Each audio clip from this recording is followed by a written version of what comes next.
Oh, hey everyone. I didn't see you there. I'm Ms. McCormick. And since March Madness is coming up in a few days, why don't we go back in time to see what the tournament itself was like exactly a decade ago?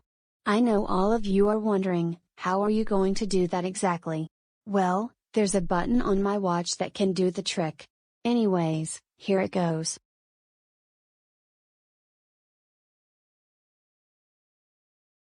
And here we are. The first thing we're going to take a look at are the preseason rankings. It will consist of teams that were expected to be tournament teams before the season started. Now let's take a look at the poll. Here's what the preseason rankings look like. Like I said, it shows which teams are expected to make it to the tournament, but as the season progresses, the poll changes every week on how teams do each week of the season up until the start of the tournament. So only a few teams that are in the preseason rankings won't make it in. Alright, now I'll show you the bracket to see the teams that made it to the tournament. Feel free to pause if the camera moves too quickly while showing it.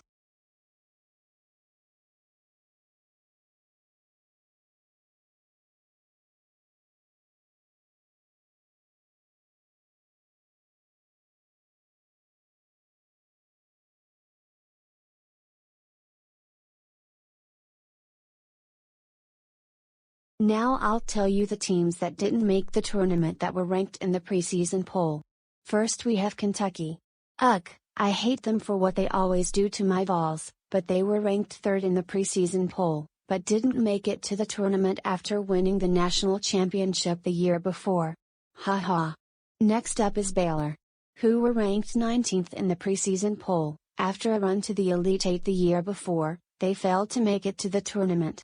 And lastly, Florida State, who were ranked 25th in the preseason poll, after losing in the second round the year before in the tournament. They also failed to make it back there.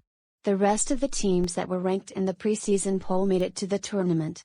Now we're going to look at how it turned out, starting with the first 4 games, then the 4 regions of the bracket, and the final 4. Starting off, North Carolina A&T, St. Mary's, JMU, and La Salle won their respective first 4 games to move on to the main bracket. Now we're on to the main bracket. We're going to start off with the Midwest region, since the top left part of the bracket has the number 1 overall seed of the tournament. This region didn't have any upsets other than Oregon going to the Sweet 16 as a 12 seed.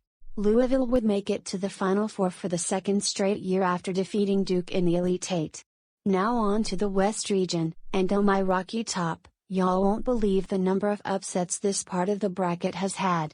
This region has had 4 double-digit seeds winning their first round game, which are 10 seed Iowa State, 12 seed Ole Miss, 13 seed La Salle, and 14 seed Harvard.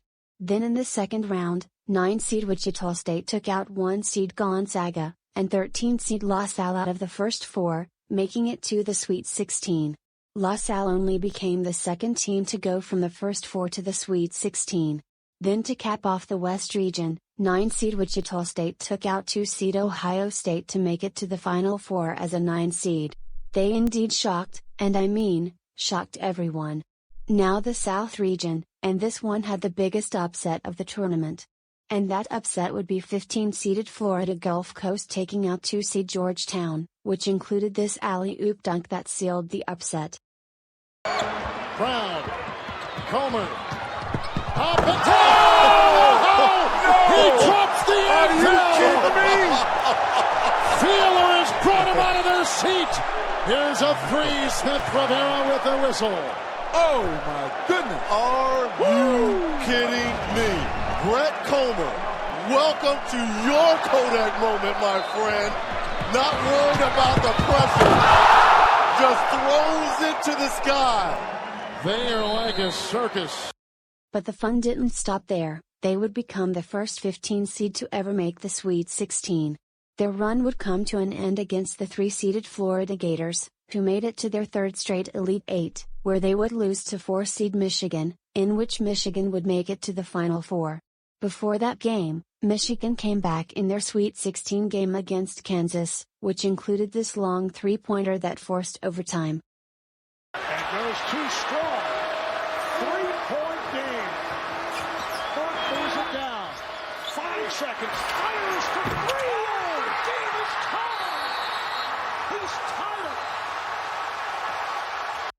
What a memorable region this was. And last but not least, the East region. Just like the Midwest region, this one didn't have any upsets other than the 12th seed winning its first round game. This would be the only region in which all the top 4 seeds made it to the Sweet 16. Syracuse would be the other 4 seed in this tournament to make it to the Final Four after beating 3 seed Marquette in the Elite Eight. And now, here we are with our Final Four teams. Louisville, Michigan, Wichita State, and Syracuse. This is Louisville's second straight Final Four, who are going up against the biggest shockers of the tournament in Wichita State, on the left side. And on the right side, is the battle of the 4 seeds, which are Michigan and Syracuse. Louisville would end Wichita State's run winning 72-68, in the first Final Four game. And on the other side, Michigan beat Syracuse 61-56. Which means, in the national championship, we have the top overall seed of the tournament in Louisville, against the hungry hunting Wolverines in Michigan. And the winner of the 2013 March Madness tournament is... where is that squishing sound coming from?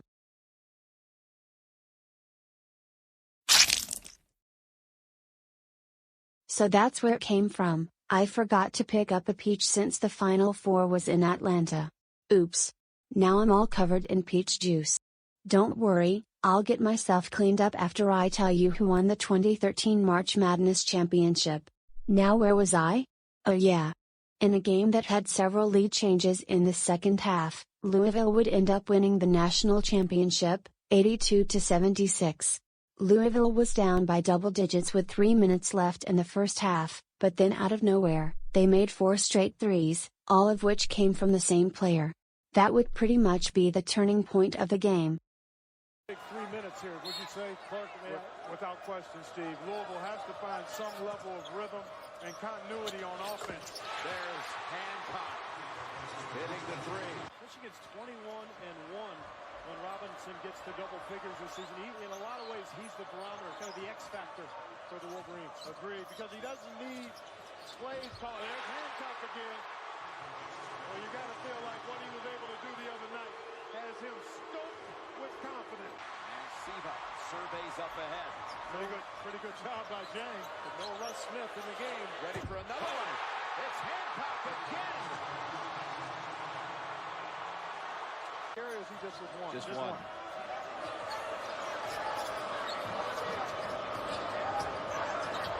Here's Hancock. Oh my goodness. That is 4 in a little less than a minute and a half. Before I end this, there is one more thing that I want to point out. During Louisville's Elite Eight game against Duke, a player named Kevin Ware suffered an open fracture on his right leg after attempting a block. While he was lying on the court, he said, "I'm fine, just win the game." Several minutes later, he was carried off on a stretcher and was taken by ambulance to a nearby hospital. The surgeons inserted a rod into his tibia in a 2-hour operation. Ware was able to travel with the team to the Final Four in Atlanta, where Louisville ended up winning the national championship. Overall, this tournament had everything that you could ask for. A 15 seed making the Sweet 16, a 9 seed making the Final Four, and Kevin Ware becoming an inspiration.